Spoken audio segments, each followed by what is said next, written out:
नमस्कार दोस्तों, स्वागत है आपका एक बार फिर आज के मेरी इस वीडियो में। तो साहब, बजट से पहले पीएसयू बैंक में साहब बहुत बड़ी खबर आ रही है कि सरकार जो है वो क्यूआईपी के जरिए साहब कुछ रकम जुटाने पर विचार कर रही है। और ये खबर प्रमुखता से सीएनबीसी ने छापी है।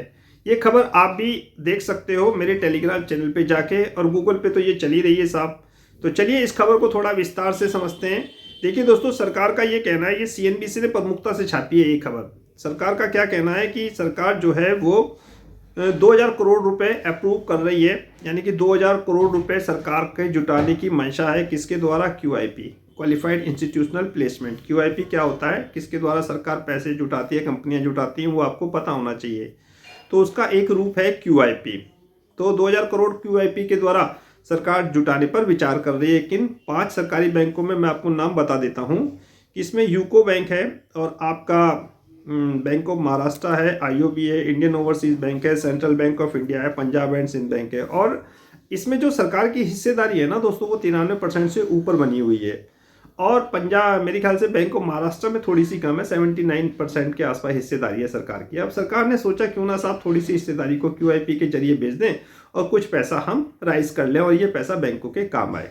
ठीक है। और एनओडी वगैरह भी इनकी डिमांड थी, किनकी? बैंकों की डिमांड थी, इसीलिए इनको एनओडी वगैरह भी प्राप्त हो चुका है। बाकी जो भी इनको परमिशन चाहिए थी वो मिल चुकी है। DIPAM also get mandate to sell stake in the 5 PSB via offer for sale. ये सारी चीज़ें हैं। 5 PSB government trying to meet 25% public float norms by August 2026 तक 25% करने, जो पब्लिक की होल्डिंग है वो 25% करने पर विचार कर रही है। इसीलिए तो सरकार हिस्सेदारी बेच रही है। ठीक है।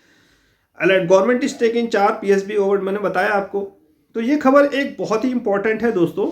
इससे क्या होगा कि बैंकों की आर्थिक स्थिति तो मजबूत होगी, 2000 करोड़ रुपए आएंगे भाई बैंकों के पास। दूसरा, सरकार की हिस्सेदारी भी कम होगी, और पब्लिक का जो पब्लिक है, चाहे वो क्यूआईपी के जरिए आ रही है, अभी तो क्यूआईपी के जरिए आ रही है, फिर सरकार शायद और भी कुछ भेज सकती है। 2000 करोड़ इतनी भारी रकम तो है नहीं कि खूब भारी भरकम क्यूआईपी आएगा, ऑफर फॉर सेल आएगा। ठीक है। और 5 बैंकों में डिवाइड होनी है ये 2000 करोड़ रुपए।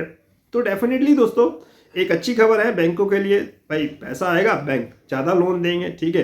तो ये चीज़ों को थोड़ा सा आपको समझना चाहिए। फिलहाल मैंने आपको पहले भी कहा है और अब भी कह रहा हूँ कि सरकार बैंकों पर मजबूती प्रदान करने के लिए बहुत तेजी से पहले भी काम करा है, अब भी कम। हालांकि उसकी रफ्तार थोड़ी सी कम हुई है, लेकिन अब सरकार बजट से पहले शायद पीएसयू बैंकों की हालत सुधारने की ओर ध्यान देना शुरू कर दिया है। तो बड़ी खबर है, क्यूआईपी के जरिए 2000 करोड़ रुपए सरकार इन 5 बैंकों में जुटा रही है। और मुझे ऐसा लगता है, जिस प्रकार पहले खबरें आई थी निजीकरण वगैरह की, तो मुझे ऐसा संभव होता हुआ नजर नहीं आ रहा, क्योंकि निजीकरण बहुत ही एक जटिल प्रक्रिया है, और सरकार साहब निजीकरण के अलावा और भी बहुत सारी चीजों पर विचार करने पर लगी हुई है। उसमें क्यूआईपी भी एक हो सकता है। भाई पैसा जुटाना ही तो मकसद है, चाहे किसी भी रूप में हो। हिस्सेदारी, अब आप हिस्सेदारी किसी को बेच रहे हो, ठीक है, मान लिया आप हिस्सेदारी बेच रहे हो निजीकरण के रूप में, लेकिन क्यूआईपी से अगर आप पैसे उठा रहे हो, तो ये भी तरीके से हर कुल मिला के बात यह है साहब कि पैसा जुटाना मकसद है सरकार का, बस।